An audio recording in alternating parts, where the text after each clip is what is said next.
ડભોઈ એક તરફ ગુજરાત સરકાર ગુજરાત મોડેલના મોટા દાવાઓ કરી રહી છે, તો બીજી તરફ ડભોઈ તાલુકામાં પ્રકૃતિ અને વન્યજીવોના રક્ષણ માટે કાર્યરત વન વિભાગ પોતે જ ઓવરટાઈમ મુશ્કેલીનો સામનો કરવો પડી રહ્યો છે.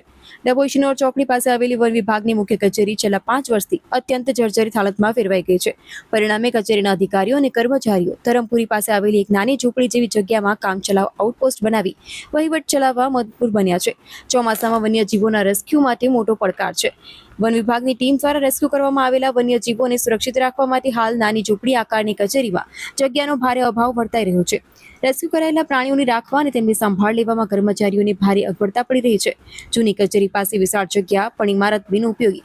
શિનોર ચોકડી સ્થિત જૂની કચેરી પાસે પર્યાપ્ત અને વિશાળ જગ્યા ઉપલબ્ધ છે, પરંતુ ઇમારત જર્જરિત થઈ ગઈ હોવાના અકસ્માતના ડરે કર્મચારીઓએ ત્યાંથી સ્થળાંતર કરવું પડ્યું છે.